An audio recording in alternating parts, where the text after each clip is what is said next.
ॐ योऽन्तः प्रविश्य मम वाचमिमां प्रसुप्ताः सञ्जीवयत्यखिलशक्तिधरस्वधाम्ना अन्यां च हस्तचरणश्रवणत्वगादीन् प्राणान्नमो भगवते पुरुषाय तुभ्यम्. Shloka 12 in Vishnu Sahasranama is Vasu Vasumana Satyah Samatma Sammidah Samah Amogha Pundari Haksho Vrishakarma Vrishakritihi. There are 10 words in this shloka. They are Vasu, Vasumana Satyah, Samatma, Sammidah, Samah, Amogha, Pundarikakshah, Vrishakarma, Vrishakritihi. The meaning of the first word Vasu is, as said in the Ishavasya Upanishad, Ishavasyam itham sarvam, that is, everything is pervaded by Ishvara, that is Bhagavan. All the beings live in Bhagavan, or Bhagavan lives in every being. Either he lives in all of us or we all live in him. That's the meaning of the word Vasu. That's one interpretation of the word Vasu.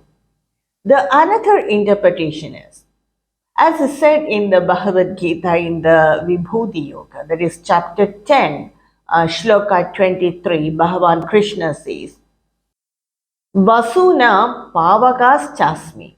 That is, I am the Pavaka among the Vasus. Pavaka means fire. According to Hindu mythology, there are 8 Vasus. They are ether, that is space, Akasha, air, Vayu, Agni, Anala or Pavaka, that is fire, Apa, water, Prithvi, earth, then Chandra, moon, Surya, sun, and Dhruva, that is the pole of the nakshatras. So these are the 8 Vasus. And Bhagavan Krishna says that I am the Agni among these Vasus. Why should Bhagavan select that Agni alone? Why should he identify with Agni? Not identify with Agni alone, but he says that I am Agni among them. Or rather, moreover, what is the importance of Agni in Hinduism? Or what is the importance of Agni in Vedas? The very first mantra of the Rig Veda, which is the ancient among all the Vedas, is the praise of this Agni, Agni only. Agni Milehe Purohitam Yajnasya Deva Mridvijam Hotaram Ratnadhadamam.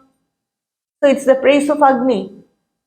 We are worshipping to that deity in the Agni to invoke the related devas of the yajna and give us all the result. So this is the overall meaning of this shloka. So what is the importance of Agni in Hinduism or in the Vedas? When all these elements came out from the primordial sound Omkara, first they came space, that is Akasha, and its subtle property is sound, Shabda. Then came Vayu, and with a special property, Sparsha. Then came Tejas or Agni or Pavaka or Anala, and its special property is, that is Tejas along with Rupa.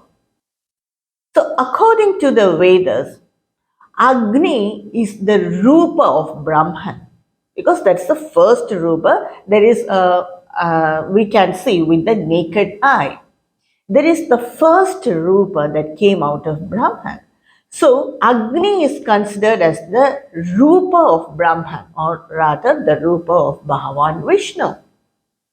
It is the first gross element that can be seen by the naked eye.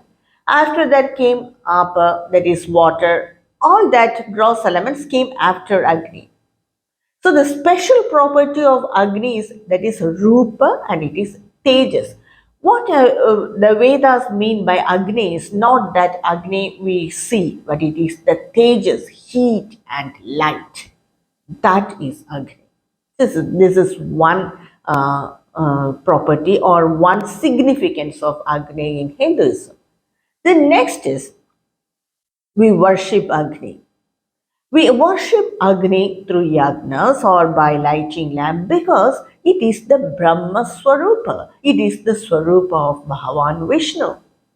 And this Agni, it always goes upwards. It doesn't go down. Wherever you light a lamp or you put Agni, wherever it may be, it just goes upward, elevates, which implies that when we worship that Agni, our thoughts must also elevate, go upwards. It should not go down to that low level. So that's another meaning. And Agni is that purifies everything and changes it into ash. That is, it makes it a residue, uh, destroys all that, not, I won't say it destroys, it changes every impurity into that pure ash. That is another significance. And more than all this, from a person's lifetime, throughout the person's lifetime, from birth to death, Agni is important. We are all born of Kama Agni. That is we exist because of Kama Agni. We are sustained by Jadadagni. That is, the Jatara is the stomach and Agni is the digestive Agni. That is Jadaragni. And we attain wisdom by Jnanagni. And in the end, when the prarabdha karmas are over, this body is placed on the fire of fire. That is, this body is taken away by Agni. That is, Agni is the Swarupa of Bhagavan Vishnu. He accepts this body and dissolves it and merges it with the five elements. So that's the importance of Agni, the significance of Agni in Hinduism. From birth to death, Agni is very important. Actually, when we light a lamp, that inner thing, that not that external fire, that inner, that core of that fire, that is the Paramatma, that is considered as the Paramatma. And Agni means we all exist by that Tejas in us. It is not because of that, this body, that blood and bones and the skin, everything are just the outer covering for that Agni, that is the Tejas in us. So that's why Agni is worshipped in Hinduism. We all, every day we all light lamps in our houses and we worship that Agni because that significance it has in our, so much it identifies with our life. And that's why Bhagavan Krishna, when he said about the eight vasus, he said, I am the Agni, that is, I am the Pavaka among the vasus. That is, Pavaka means I am the Agni among the vasus. And since he lives in that vasu, he is called vasu. So that's the meaning of that is the interpretation of the first word vasu. Now, the next word is Vasumana. Vasumana means one who has the pure mind. So, what makes the mind impure? The impurities are in the form of raga, dvesha, kama, krodha, mata, vatsarya, and all that. The basic thing for the rest of it is the raga, dvesha. You can say it as kama and krodha also.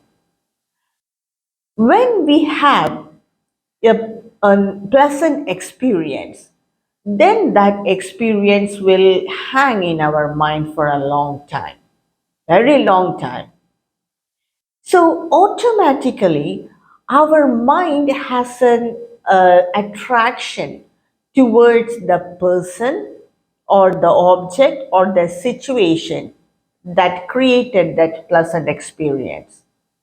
So this state of attraction of the mind is called raga.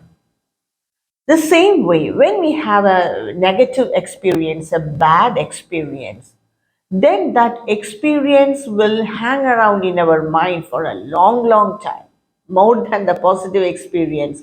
We remember the negatives in our mind. So that experience will hang in our mind for a long time. So our mind will create a feeling of hate, a feeling of repulsion towards any person or any object or any incident that created that unpleasant experience. And that state of mind is called dvesha. Bhagavan Vishnu, he is beyond these states of mind. He is pure consciousness. And similarly, we have a feeling, since we have thoughts, we develop desires by seeing an object or with another person or with some other incident. We create a feeling, that is the feeling of attraction, that is desire. When some object or a person or any incident come as an obstacle for that desire, then we develop krodha. So this is kama and krodha. When we have krodha, then that's all delusion, confusion of mind, then it leads to buddhinasha, then the person itself is destroyed. So Bhagavan Vishnu, he is beyond all these impurities. These are said as the impurities of the mind. So Bhagavan Vishnu, he is beyond all these impurities. And so any person with this purity of mind, only Bhagavan Vishnu is there, that purity of mind, he is called Vasumana.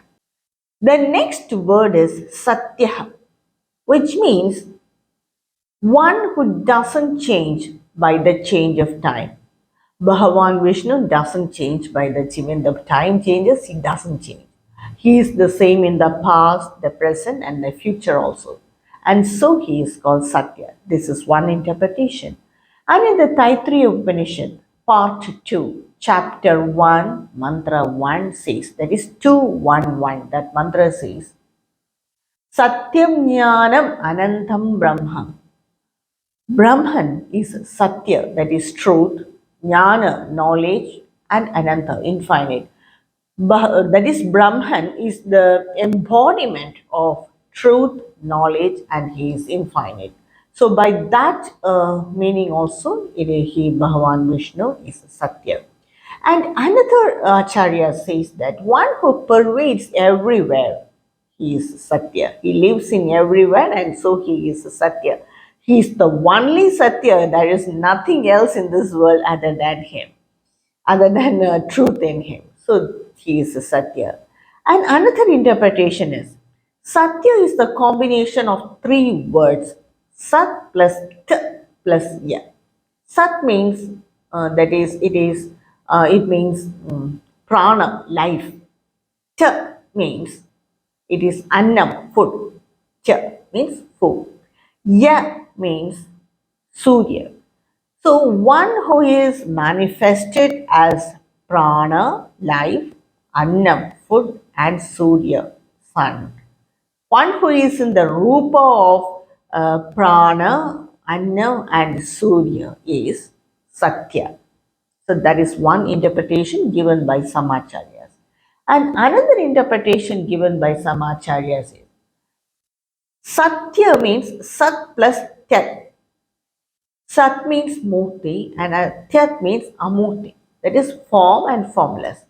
So Bhagavan Vishnu can be worshipped as form, as a Saguna Brahman, and formless Nirguna Brahman.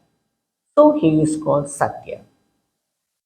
So these are some of the interpretations given by acharyas for the word Satya. The next word is Samatma. Samatma means one who lives in all beings. He is the same in all beings, no difference in him. He is the Atma of all beings.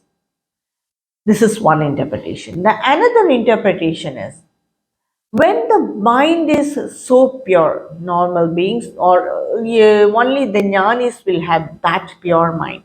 When that mind is so pure, without even a trace of impurities, then the reflection of the Atma falls on the mind in the same way, exactly same. For example, when I stand before a mirror, if the mirror is very clean, spotless, then I see my image exactly like how I appear. So, just like that, when the mind is so pure, then the reflection of the Atma on the mind will be exactly same as the Atma. So, this is Samatma. The reflection as well as the Atma is same. So, Samatma.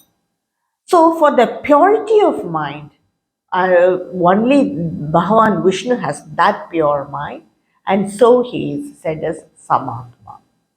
The next word is Sammitaha. Sammita means the Anatmas, they measure Bhagavan according to their own capacity. For example, Bhagavan is same as Atma in all beings. He is the same in an ant or an insect, the same in an animal, same in a person who is so ignorant, same in a jnani. Yeah, ant or a small insect doesn't know or aware of his presence itself. The same with animals also. That is the importance given for man. He has the capability to realize who his self is. The next is the a man, an ignorant person. He may be aware of Bhagavan, but he feels that Bhagavan is outside him and he worship him in the temple, but doesn't recognize him inside him or inside anyone also. So he measured Bhagavan in one way. A jnani may measure Bhagavan or think of Bhagavan in another way. He assumes himself as Bhagavan.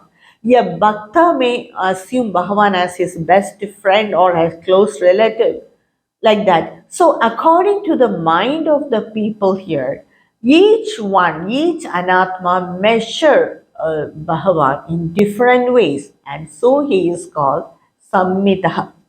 The Acharya writes in the next word line itself, he is also a sammitaha. That is the meaning of the word Ameyatma. In the previous shloka, we saw Ameyatma, who cannot be measured. Asammidaha means he cannot be measured or he cannot be understood. So Acharya gives both this meaning. Sammita means one who is measured in different ways by different people, by different beings. And asammita means one who cannot be measured or one who cannot be understood. So Sammita means one who is measured in different ways by different beings. Another Acharya writes that Sammita means one who can be understood, or Bhagavan Vishnu. He allows him that bhaktas who are so devoted to him to understand him and moreover to control him. And they give the example of Devi Yashoda or Devi Kausalya and King Dasharatha. They all controlled Bhagavan in one way or other. So that's the interpretation they give for the word Sammita. The next word is Samaha. Samaha Acharya writes, Sarva Kaleshu Sarva Vikara Rahitatvat Samaha. And he who treats all beings at all times equally is called Samaha. He treats everyone equally.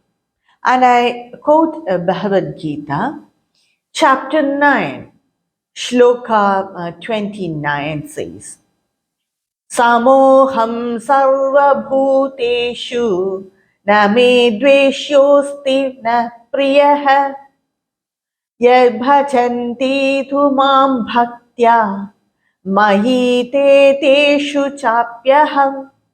That is, I am same to all beings. I do not hate anyone or I do not love anyone. For Bhagavan Krishna, Shishibala is also same. Arjuna is also same because he considered them as Atma only. Because Shishibala's actions are wrong, so to sustain Dharma, he has to destroy or he has to transform his mind and body and his form. But Arjuna, he needs advice, and so he advised him. So for Bhagavan, everyone is the same. But one who, with bhakti, who is devoted to me, I am in them, and so they are in me too. So only when we connect with something, we can understand it. So that's the stand of Bhagavan. He is the same to everyone. So that's the meaning of the word samaha. The next interpretation given by some acharyas is Sa plus Maha. That is, Sa means he and Ma means Maya, Lakshmi Devi. So Maya Lakshmi Saha Vartate Yiti Samaha.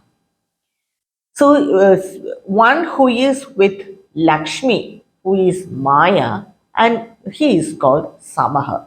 Bhagavan Vishnu is always with Devi Lakshmi, and so he is called Samaha. So this is the meaning of the sixth word Samaha. The next word is Amogha. Amogha means each one worship Bhagavan by different ways. Even in a house, we all worship Bhagavan in different ways. Some do puja, some do mantra japa, or some meditate on Bhagavan. But the thing is, we must be devoted to Bhagavan. Only by devotion we can get connected with Him. Bhagavan Vishnu, he never fails his bhaktas. He will satisfy the desires of the bhaktas according to their purity of mind or according to their devotion, to their devotion. So he never fails his devotees. That is one interpretation of the word Amogha. And the next interpretation is in whatever way we worship Bhagavan or whatever desires we have or whatever sankalpa we have and when we worship Bhagavan, that desires will be satisfied. And the acharyas give a very good example for this. Devi Devaki, she worshipped Bhagavan to get Bhagavan as her son. So that Bhagavan satisfied her sankalpa. And he was born to her, but she failed to ask that she must have that opportunity to bring up her child or to be with her child always. So she just asked for that Bhagavan should be born to her as a son, and that in their next Janma, Bhagavan Sri Krishna was born to Devaki. But Yashodama, she worshipped that she want to experience the leelas of Bhagavan, the playful things of Bhagavan. So Bhagavan stayed with Yashodama till that stage, till that stage of adolescence. And after that playful stage was over, he came to Madura. So he will exactly satisfy what all sankalpa we have in our mind. And Yashoda might have thought that Bhagavan will be with her always. And Devaki also would have thought like that. If the child is born to a mother, then the child will be with the mother only. But they both failed to ask the next thing. So as soon as Bhagavan was born, he went to Gokula. And after that playful stage of life, that young stage of life was over, he left Yashodama and came to Mathura. So, with what all imagination, with what all sankalpa we worship Bhagavan, with what all desires we worship Bhagavan, He will immediately satisfy it and he will not let down any bhaktas. So that is the meaning of the word Amogha. And the next word is Puntarikaksha. Puntarikaksha in many places it is quoted, and the common meaning for Puntarikaksha is Puntarika means the white lotus, and Aksha means commonly it is Akshi is eyes, but Aksha refers to all the senses, but here it refers to eyes only. Pundarikaksha means one who has the beautiful eyes like the lotus flower. But another interpretation is Pundarika means it is Vaikunta. Vaikunta is a transcendental place, so divine, pure. That is the abode of Bhagavan Vishnu. And many people, the true bhaktas, they stay there as residents. So, to all the residents of the Puntarika, Bhagavan Vishnu is their eyes. Bhagavan Vishnu is the eyes of the residents of Puntarika, and so he is called Puntarikaksha. Another interpretation is Bhagavan Vishnu as Antaratma, he stays in our body and witness or see the actions of all the beings with his beautiful lotus-like eyes. So that is also another interpretation given by Samacharya. So these are the meaning of the word Pundarikaksha. The next word is Vrishakarma. In the last shloka, we saw the word Vrishakami, but here it's Vrishakarma. Vrisha means dharma, karma means action. So one who does actions of dharma always is called Vrishakarma. We separate this both. We perform actions in our daily life, and as a separate thing, as a great event, we perform some dharmic actions like helping the people who are less privileged, or helping someone to come up in life, or helping someone by giving our money or like that, or doing puja. All these are dharmic acts. So we keep it separate as a separate from our day-to-day life activities. But Bhagavan Vishnu, what all action he does, it is only dharmic action. He is Dharma Swarupa, and so he is called Vrishakarma, a person who always performs dharmic acts is called Vrishakarma. The next word is Vrishakritihi. Vrishakritihi means one who is born to uphold Dharma itself. And of course, in Bhagavad Gita, the very famous shloka of chapter 4, shloka 8, to establish Dharma, I manifest again and again. So that's the exact meaning of the word Vrishakritihi. And another shloka also from Bhagavad Gita, that is in chapter 3, shloka 22, Bhagavan Krishna says, I do not have anything more to achieve in this world. I have attained everything, but still I do action because people will follow me. Since I am an eminent person in the society, everyone will feel to follow me. So if I do dharmic actions only, then they will follow me. So that is the meaning of the word Vrishakritihi. He took birth and he took this avatar as any avatars maybe to establish dharma or to uphold dharma. That is the meaning of the word Vrishakritihi. So these are the 10 words in this shloka of Vishnu Sahasranama. I will continue with the next shloka of Vishnu Sahasranama in my next video. कायेन वाचा मनसेन्द्रियैर्वा बुद्ध्यात्मना वा प्रकृते स्वभावात् करोमि यत् सकलं परस्मै नारायणायेति समर्पयामि ॐ तत्सत्